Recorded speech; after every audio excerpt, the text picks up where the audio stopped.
Today we'll run a Facebook conversion ad as it's one of the most misunderutilized and misunderstood types of Facebook campaigns. At its core, a Facebook conversion campaign encourages your audience to take meaningful action and then optimizes for said action. So if you want more page visits, leads, service, and product sales, then the Facebook conversion ad is one to consider running. Let's begin.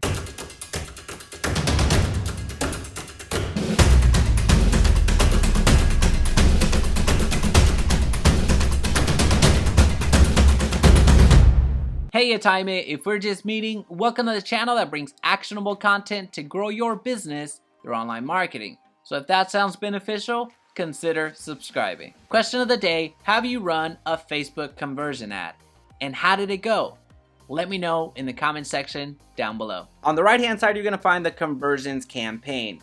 When you go to the info button, you're going to see drive valuable actions on your website, app, or in Messenger. So when you scroll down, nothing really changes. In fact, when you click on all of these campaigns, nothing's going to change from the campaign level. This is where we're at right now. What does change is the ad set level. When we go to conversions and we continue, you're going to see a little button. You're going to see conversion event. Since I've run conversion ads in the past, then there's something that populates here. There's actual several conversions that I like to optimize for. But if this is the first time that you're running this campaign, you're not going to have anything in here. In fact, it's going to invite you to create a custom conversion. There are two ways to create a custom conversion. Either do it directly from here as you're en route to create your campaign, or you can go up to the toolbar and create a custom conversion from here.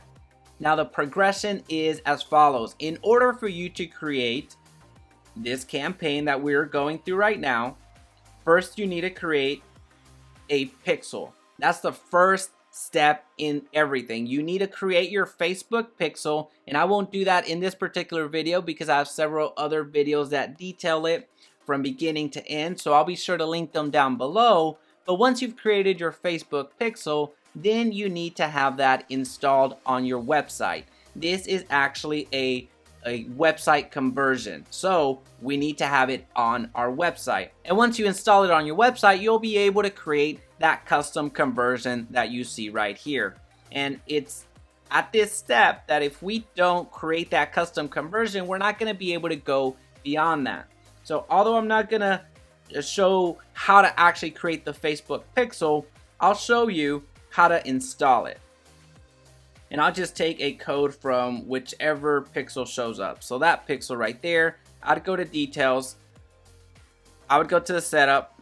I would install the Facebook pixel. And then I would go to manually add the pixel code to the website.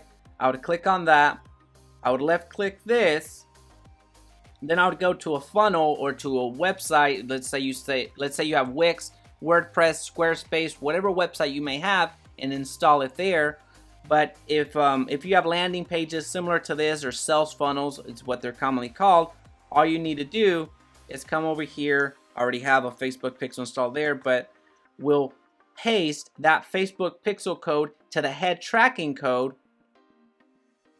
and then save the information. Now I've installed my Facebook pixel on the website. So as a reminder,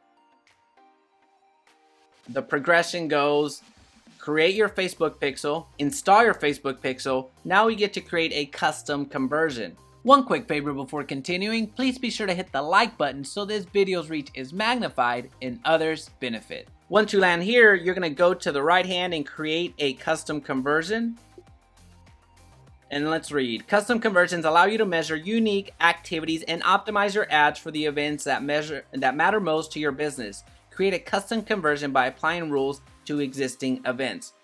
Include events that meet the following criteria. So we're going to leave the website event, which all URL traffic. We just installed our Facebook pixel to this sales funnel, so it's going to be all URL traffic. Now include all URL traffic events that meet the following criteria.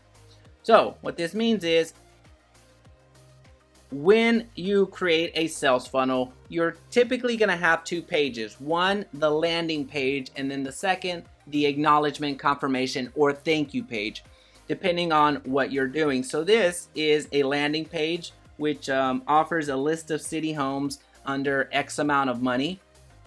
Now, the people that land there, they have the opportunity of giving me their information and becoming a lead.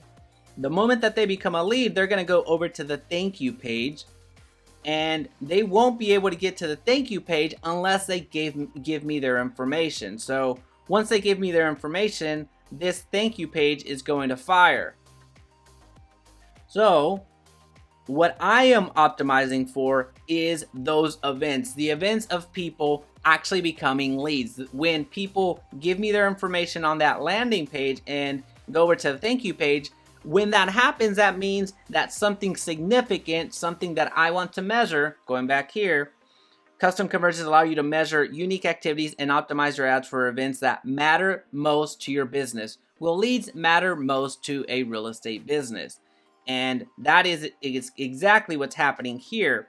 So that is the URL that I'm going to take because I want more of these actions.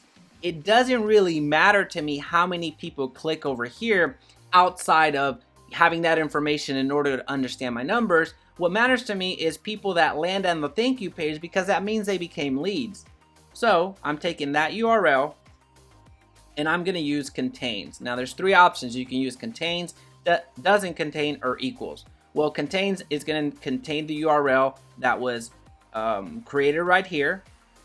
Now I'm certainly not going to put doesn't contain because that negates what I'm trying to create. And I'm not going to put equals because it's not a static URL. This is going to change. So that's why I use contains. I can add other rules. So add a rule to filter this event. You can filter by URL or specific event parameters. So I could say, include this conversion is going to be including somebody that lands on this URL and also goes to this URL and various other types of conversions that way. So we're just going to keep it simple, and we're going to create a buyer conversion event. And when you go to category, you're going to see different labels that you can have. You can say this conversion could be some people that add payment information, add to cart, let's see, become a lead, become a purchase, schedule, view the content. So it doesn't only equate to people that become leads or people that purchase. You can optimize for different events, especially since it's a conversion campaign. With conversion campaigns, they want to see at least 50 events. Checking out over here, choose the right conversion to optimize for. When optimizing for rare results, and then it gives you those, keep in mind that we recommend getting about 50 optimization events within your conversion window per week. So in order for the conversion to really take hold and produce meaningful results for you, you want to see some actual events firing. Now, depending on how much ad spend you have, you may not be getting 50 leads per the window that you select, which in this one, it's going to be 7 days. So have that in mind. You can optimize for different types of events. You can customize for different types of conversions. And let's see. So view content, you could do that. People that land on your landing page until you get a significant amount of conversions and start building your funnel, then you can go to the next one and optimize for people that actually landed on your thank you page, which would have become leads. So there's that step, there's that stepping back in order to move forward that you can do. But we're going to go with lead for now. I'm not going to attribute a value to it, although you can. And we're going to create that custom conversion. Your custom conversion, buyer conversion event has been successfully created. So now you're done. And now you see the information of the conversion event you just created. So what we're going to do is come back over here and we're going to refresh this. I'm going to open an incognito window and I'm going to have this fire one more time because I want to drive traffic or create conversions so this conversion event actually becomes active. So you see there's no activity yet. And we need it to become active in order for us to run the campaign. And now you see here, I did a bit of a refresh and you see the status. It is now an active conversion. Now we can create that ad. So we can create it from here, or we can go to the toolbar. So now all you do is select your housing category. If you're running an ad for housing, go to conversions, continue, and you're gonna find that original conversion event that was highlighted. However, you're gonna find now that conversion that you just created. So you select that because that's what you're optimizing for. And you're gonna continue.